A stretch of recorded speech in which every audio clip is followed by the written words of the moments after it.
Trust is at an all-time low, and David Horsager has 40 proven tools to build trust now in your life and in your business. Taking a look at the Bible, we'll see someone who didn't live up to God's calling for their life, and Connor Stefano's dedication to his job, even in extreme elements, is delivering him into the Hall of Heroes. Coming up in episode 114 of Manly with Andy. Now joining the podcast, it's David Sauger. His book is called Trust Matters. More on that in a moment. David, let's start here. What do you think is the biggest challenge men face today, and how do we overcome it? I think it's, there's all kinds of things, right? I think Yes. you could jump into pride, you could jump in, it depends on the person. From my standpoint, this is an outcome at least, is it's trust. We're not trusted. Why aren't we trusted? You know my research, all my grad work shows a lack of trust, the biggest expense we have. Everything of value is built on trust. We don't follow leaders because we don't trust them. We don't buy from people because we don't trust them. We don't innovate in a company because we don't trust each other, then we don't share ideas. Learning doesn't happen in a classroom unless we trust the professor, the content, or the psychological safety or trust of the room. So I have this lens around trust. Now, we can go deep on this a lot of directions. If we think of, at first, for the believer, this is, there's two big themes on trust in Scripture. Outside of my secular grad work, right? There's two big themes. One is, it starts with trusting Him. Proverbs 3, 5, and 6. Trust in the Lord with all your heart, lean not on your understanding, and all your ways acknowledge Him. In Numbers, Moses and Aaron don't get to go into the promised land. Why? Moses and Aaron. Why? Because they didn't trust God enough. Moses and Aaron, like Daniel 6:23, there's no wound found on him because he trusted God. And in the Chronicles, prayers were answered because of trust. And in the Psalms, and Proverbs, it was like those who trust in Him will prosper. And then it told what not to trust. In Psalms 44, I don't trust in my sword, and then I don't trust in my chariots, and I don't trust in the princes, and I trust in the name of the Lord my God. So there's this whole element of trusting Him. Anyone who trusts in Him, Romans 10:11, will not be put to shame, right? So you got that part, right? So that's a problem, right? Because a lot of men trust themselves, or, where do we put our trust? That's a big deal. The second part that actually overlaps with my grad work that I think is the biggest problem is trustworthiness. There's this call in Scripture, for example, Romans, 20:12 or right in there, where, the Lord detests lying lips, but He delights in the trustworthy. This is the call of men and of leaders that follow Jesus, and that is to be not just trusted or manipulate the things I teach to be trusted, but to actually be worthy of trust. This is, Jethro telling Moses in Exodus 18, hey, you can't keep doing all this yourself. You got to find for yourself those that are capable and trustworthy. And Nehemiah 13, we got to find those that are trustworthy to put in front of the storehouses. We got to, where are those that are trustworthy? And this is the part that actually overlaps with my grad work, that all this framework we built on how trust is built, whether I'm working with the New York Yankees or FedEx or global governments or presidents of countries or the senators. I'm on a board out in Capitol Hill where I'm dealing with senators and representatives. Like, this is the work to help us to be trustworthy. So I think for men it is, and for all of us, what will help us be men that are trustworthy, then we can make a bigger impact. That's what God's called us to, and that's a big challenge. Now we can get into nitty-gritty for different people. For them, it's pride, or for them, it's selfishness that's not allowing them to be worthy of trust. Wow. Yeah, there's a lot. Then we'll go deeper on that too. But I also want to, as we just start into your journey, I know, and I can tell you're very passionate about this. You've done so much research. I love it. And I would love to find out, though, about your journey too. I was reading about your journey of becoming a speaker and how you took a leap of faith many years ago to do that. Back when I started, after graduating, I went into actually ministry. Biggest Christian sports camp in the country is Kanakuk Camps, and was asked to lead the discipleship ministry out of Harrison, Arkansas, which was, did that for 4 years, and I could have stayed there. Lisa and I were going back and forth with going on a leading ministry in Mexico in the poorest part outside of Tijuana, where we had met, and then going into full-time ministry where we'd start speaking. I'd been asked to speak in ministry work, like think of youth events, like Christian youth events, weekends, all that kind of stuff at first. And then I'd built some leadership curriculum and all that. So anyway, we went out on our own with this message and all that. So we left Arkansas. And by the way, at that ministry, I didn't get paid a lot, but I lived on a golf course. So we left that. We couldn't find a place to live where we could afford it. In Fridley, Minnesota, 86-year-old Clara Miller said we could live in her basement for $350 a month. Now, that basement did not have windows, a bathroom, or a kitchen. But it did come complete with black mold on the walls, so there you have that. So I did not know, Andy, I did not know it was illegal to live in a windowless basement in Minnesota because we lived there for 2 years. And so what we could do is go 3 flights up and share her bathroom, and 2 flights up, and she gave us a half of a shelf on her refrigerator, and we'd go up and grab something.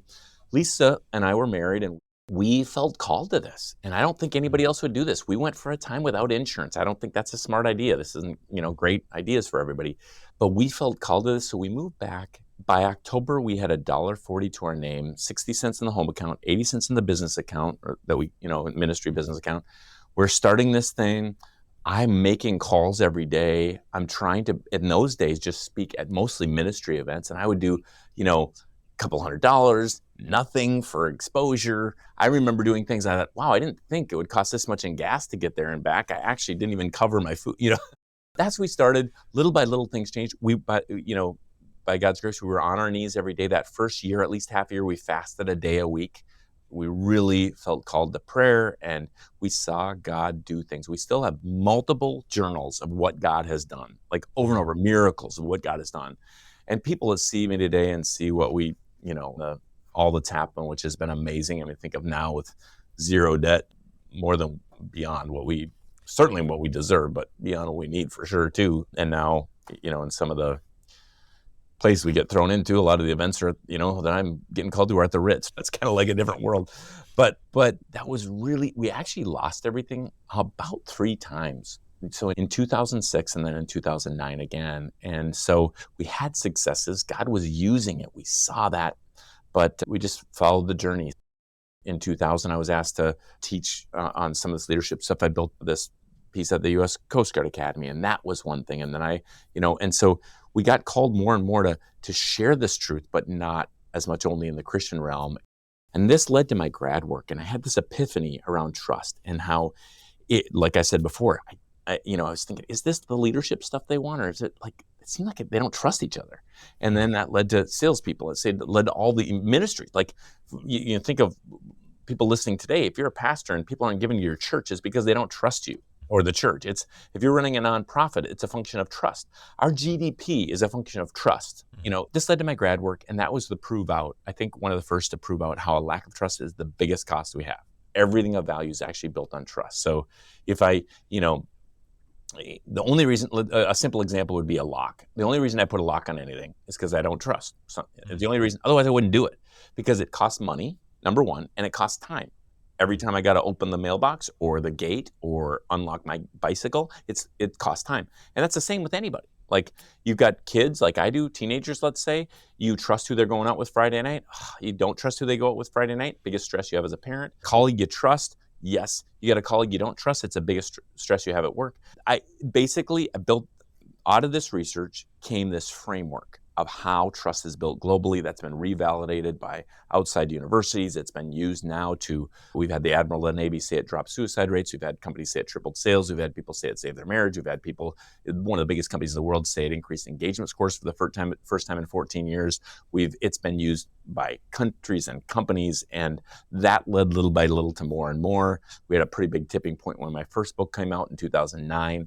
And became instant Wall Street Journal bestseller in spite of me not knowing what we're doing. I can tell you over and over the miracles of the work, what we've been invited into, the impact of the books over time, and the work. The first company, just really quick, that after my grad work that really made a difference in was this little healthcare company, 14 healthcare clinics, and they said they dropped attrition rates by millions of dollars in 9 months. And then we had something, and so people much more important than me started seeing this impact. And I think that's what we have compared to the big competitors. Our competitors might be Accenture or Deloitte or massive companies, but people that use us, even big companies, say the difference here is this made a difference. It impacted an outcome we needed. And like I said before, God was talking about this way ahead of me. You'll see all the framework is just threaded throughout Scripture, but it came out of this grad work and became interesting to people, that aren't believers. Yeah, and you've got 40 tools in here, and I was just looking at a few of them. And so there's no way we can dive into all of them, but be sure to check out the book. But let's jump back to something you said a little while ago, that you talked to senators. And I just think now with the new administration coming in, and I don't know if is trust in the government at its lowest point? What do you say to them, these politicians, when you say nobody trusts you? What do you do? First of all, there's hope. So this group that I'm on the board, I'm the only board member that, isn't a governor or a member of Congress. So I get into this. And there are some people that want to work together across the aisle. Now, what we usually see is people on MSNBC or on Fox, and they just are over on these sides. There are a handful. Sometimes it's only 5. When we invite people to this 4 or 5 times a year, we only have the same number of Republicans and Democrats. So it might be 5 and 5. It might be 10 and 10. We've had things that were 20 and 20, but there are people that want to work together. You just don't hear about them a lot. And the cool things I can talk about, Senator Reid on the Republican side and Max Rose, the way they say they got the whole best, biggest infrastructure bill through was working together. And it is uncommon. Now, back up to your question a moment ago. So one, I want to say there's hope. There's for sure, I could go into all the reasons we're incentivized against trust in America, especially in government. 100 years ago, the Democrat and Republican from California would, duke it out on the floor, and then they'd ride the train together and eat every night all the way back to California.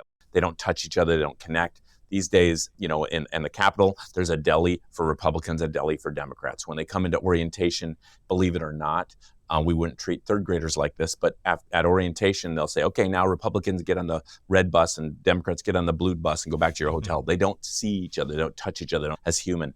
Now, No Labels would say that basically Republicans and Democrats agree on 85% of things.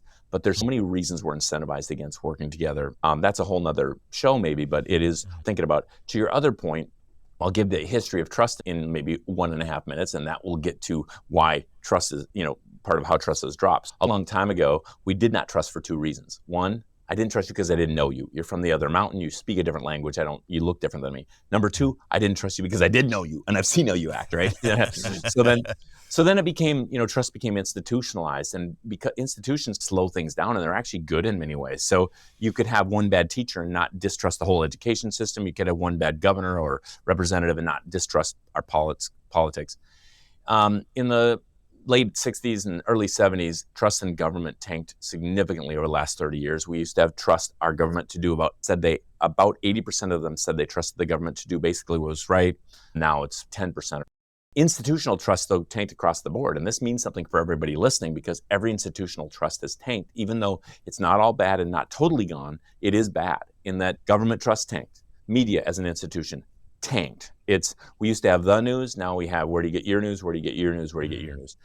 Educational trust tanked. When I grew up, homeschooling was weird. Not anymore. It's faster than anything else. Charter schools, other schools, because they don't trust as much the institution. And my wife was a public school teacher. My parents were public school teachers. Even let's take religion. Almost the same number of people say they believe in God as did 100 years ago in America. But any look at it, like giving or going, is down steeply. So they don't trust the institution. So that's a problem. So then we had distributed trust after that, and that went to where Uber, Airbnb, blockchain. Hey, we weren't supposed to get in cars with people we didn't know. Now we do. We sleep in beds with people we didn't, in the room next to someone we didn't know. Now we call it Airbnb. And so distributed. The one thing that I think is interesting for listeners right now, and this matters in every job you have, and that is we still have some institutional, and distributed is still strong. A couple of years ago in the research, about a year and a half ago, it's coming back to more personal than ever. It matters. People want personal again. Partly deep fakes make it so we don't trust things coming through media as much. Google reviews, we know so many reviews online can be manipulated, so they're not. So all of a sudden we don't trust media as much, and we want to know, touch, smell, see, taste you right in front of me. And that matters for everything. Quick, that went from government to everything, but that's the truth on that. Yeah, let's jump into real quick something else as you were talking about that. I was just thinking about, as you said, churches. I was thinking about churches. I was just thinking about how, faith, I think maybe even more people would say they have a spirituality, but it's not necessarily through a church or something like that. And so how do churches regain trust in the community? So this is the language to hang on. There are 8 pillars. They start with C words for clarity, but don't think of them as a pastoral outline of a sermon. They each represent a very important research funnel. This is what makes people trust a message, a person, an organization, a church. One is clarity.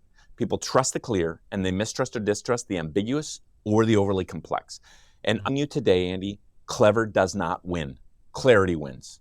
People, I'm telling you, marketing companies, branding companies, they're wrong. Clarity wins, not clever. Barb wanted to have this cool, nice salon on Main Street, so she called it Whispers on Main. Nobody came. She changed it to Best Cuts by Barb. People knew why to go there. They came. You got to be simple, clear. A leader might not be trusted if they're not clear about vision. A manager might not be trusted if they're not clear about expectations.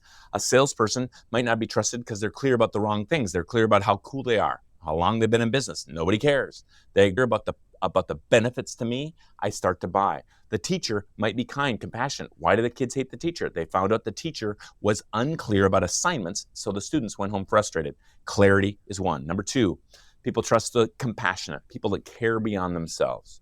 So we could go into each of these longer, and I'll try to go faster, but compassion really does matter. Care. I need to know you care. Even if you don't care about me, you care about something beyond yourself. Number three is character. We trust those that do what's right over what's easy. And, this makes sense, of course, in many ways to this audience. But character isn't everything, because I might trust Andy. I'm going to take my kids to the ball game because of character. I won't trust you to give me a root canal, right? Because of competency. So you got to stay fresh and relevant and capable. The next pillar is commitment. We trust those that stay committed in the face of adversity, commitment. Next pillar is connection. We trust those that are willing to connect and collaborate with others. The seventh pillar is contribution, and really you need to add a word to this, contributor of results.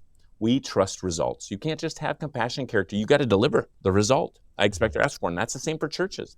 What's the result you're going for here? Is it a discipled human? If I believe every mission of every church should actually be make disciples. If we're not making disciples, we're not getting the result, it seems. Final pillar is consistency. Sameness is trusted. So, you can be trusted for good or bad, right? If you're late all the time, I will absolutely trust you to be late. So the tools are simple, clear, actionable tools, but first you have to have this framework of this is the ways how people are trusted, and they all work together. And you might say, what about empathy? That comes under compassion. Or if you have something, it comes under these pillars, but it gives a language. Even if today, if people would take those 8, put them in their vehicle, put them by their computer and say, oh, this is the issue. Because what they tend to do, Andy, is they say, oh, we got a leadership issue. No, they don't. It's a trust issue. It's one of these. David, you love C words. I bet it's a communication issue. In fact, you were a communication undergrad. Isn't it ever a communication issue?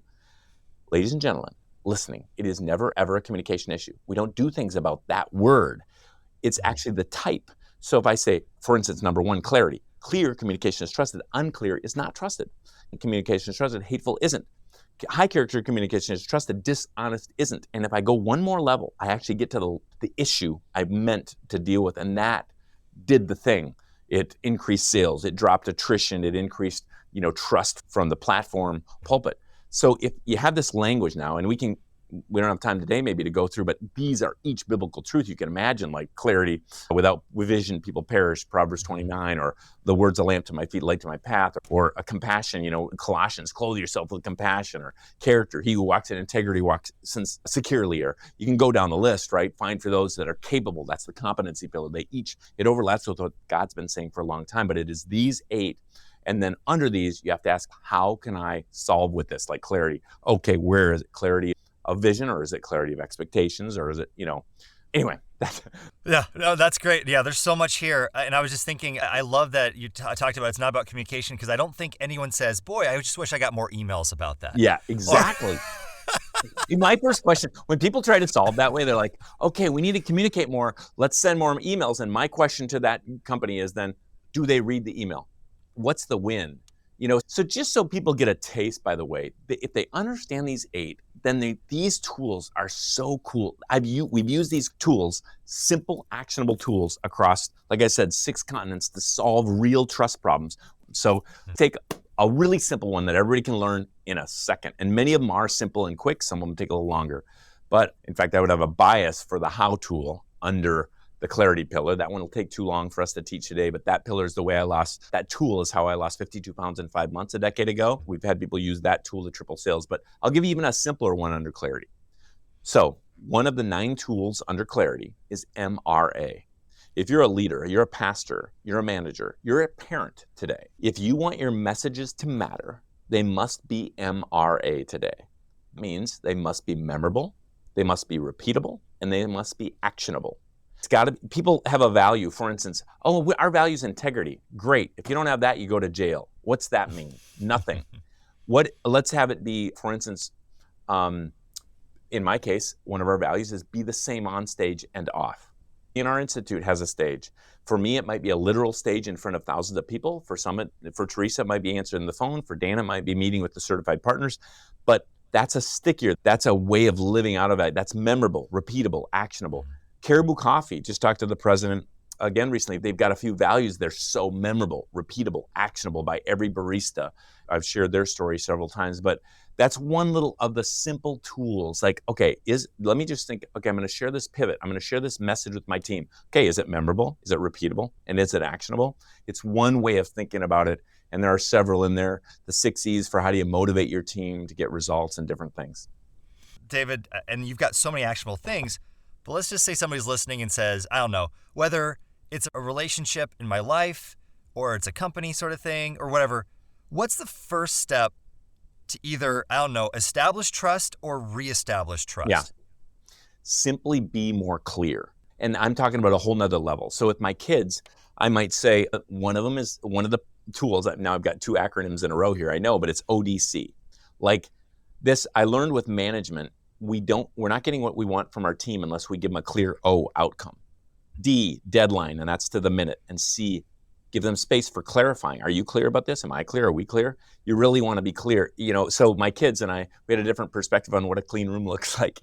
So I said, okay, here's the outcome. You don't have to worry about the dresser or the closet, just no clothes on the floor and your bedspread over the pillow. I don't know what's going on underneath, but just the bedspread, just the top one, no problem. And so they were able to win because they could see those 2 things. Oh, that's the outcome. On the other side, you said rebuilding trust or restoring it. There's a 10-step process in this book of how do you rebuild trust, but let's get down to the last part. No matter if you're a company with an oil spill or a pastor with a moral failure, it comes down to one thing, and it is not the apology, as I said. It is you have to make and keep a new commitment. That's the only way you ever rebuild trust. All the other 10 steps are important, but you never rebuild it, like I said, on the apology. I'm sorry I'm late. No, you're not. You've been late every time. I'm sorry is good to open the door of communication, but it never rebuilds trust. Now taking a look at the Bible, kicking it off, Judges 4, verse 1. After Ehud's death, the Israelites again did evil in the Lord's sight. So the Lord turned them over to King Jabin of Hazor, a Canaanite king. The commander of his army was Sisera, who had 900 iron chariots, and ruthlessly oppressed the Israelites for 20 years. Then the people of Israel cried out to the Lord for help. Deborah, the wife of Lapidoth, was a prophet who was judging Israel at the time. She would sit under the palm of Deborah between Ramah and Bethel in the hill country of Ephraim, and the Israelites would go to her for judgment.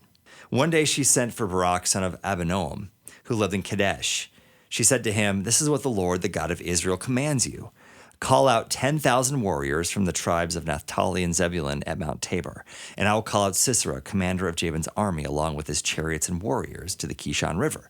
There I will give you victory over him." Barak told her, "I will go, but only if you go with me." "Very well," she replied, "I will go with you, but you will receive no honor in this venture, for the Lord's victory over Sisera will be at the hands of a woman." So Deborah went with Barak to Kadesh. At Kadesh, Barak called together the tribes of Zebulun and Naphtali, and 10,000 warriors went up with him. Deborah also went with him. Now Heber the Kenite, a descendant of Moses' brother-in-law Hobab, had moved away from the other members of his tribe and pitched his tent by the oak of Zananim near Kadesh. When Sisera was told that Barak, son of Abinoam, had gone up to Mount Tabor, he called for all 900 of his iron chariots and all of his warriors, and they marched to the Kishon River. Then Deborah said to Barak, "Get ready. This is the day the Lord will give you victory over Sisera, for the Lord is marching ahead of you." So Barak led his 10,000 warriors down the slopes of Mount Tabor into battle. When Barak attacked, the Lord threw Sisera and all his chariots and warriors into a panic. Sisera leaped down from his chariot and escaped on foot. Then Barak chased the chariots and the enemy army all the way to Harosheth Haggim, killing all of Sisera's warriors. Not a single one was left alive. Meanwhile, Sisera ran to the tent of Jael, the wife of Heber the Kenite, because Heber's family was on friendly terms with King Jabin. Jael went out to meet Sisera and said to him, "Come into my tent, sir. Come in. Don't be afraid." So he went into her tent, and she covered him with a blanket. "Please give me some water," he said. "I'm thirsty." So she gave him some milk from a leather bag and covered him again. "Stand at the door of the tent," he told her. "If anyone comes and asks you if there's anyone here, say no." But when Sisera fell asleep from exhaustion, Jael quietly crept up to him with a hammer and a tent peg in her hand. She then drove the tent peg through his temple and into the ground, and so he died. When Barak came looking for Sisera, Jael went out to meet him. She said, "Come, and I will show you the man you are looking for." So he followed her into the tent and found Sisera lying there dead, with the tent peg through his temple. So on that day, Israel saw God defeat Jabin, the Canaanite king. And from that time on, Israel became stronger and stronger against King Jabin until they finally destroyed him. So you ever feel like God was calling you to something, but you didn't feel qualified? Maybe you thought, I'm not strong enough, smart enough, or ready enough. If so, you're in good company, just like Barak here. God, through Deborah, tells Barak exactly what to do. She says, gather 10,000 warriors and take on Sisera's army. But instead of stepping up, Barak here hesitates. He says, I'm going to go, but you got to go with me. He didn't feel equipped, and his fear almost cost him the honor of victory. But here's the truth. When God calls you, he is the one who equips you. Barak may have felt unqualified, but God didn't need his confidence. He needed his obedience. And when Barak finally stepped forward, God moved ahead of him, throwing the enemy into chaos. So if you're feeling unequipped for what God is asking you to do, remember this: you don't have to be ready, you just have to be willing. So step out in faith, because when God calls, he always provides the victory. Now entering the Hall of Heroes,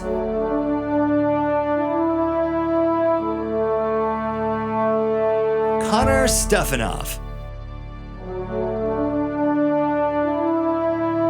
On a bitterly cold January night when most people were warm inside their homes, Connor trudged through ice and snow, delivering a pizza. His car, parked far down the hill, couldn't make it through the frozen streets. So dressed only in sneakers and sweats, he pushed forward, determined to do his job, even if it meant battling the elements. And for all his effort, a mere $2.15 tip. But Connor didn't complain. He didn't quit, because that's not who he is. Who saw what happened and share Connor's story online. And perhaps in the only moment of a good outrage mob online, viewers rallied behind that hardworking young man, raising over $41,000 to support him. So it started as just another shift in the snow, turned into life-changing generosity. And Connor now has the means to buy his own car, support his grandmother, and even chase his dreams of higher education. So because Connor Stefano never let hardship stop him and proved that dedication and hard work still matter, he is officially in the Manly with Andy Hall of Heroes. You have trauma in your past, and Dr. Steve Call will help you identify it and heal from it. We'll take a look at a man in the Bible that struggled to choose faith over fear, and Jack Dawson's life mission is pushing him into the Hall of Heroes. Coming up next week on Manly with Andy.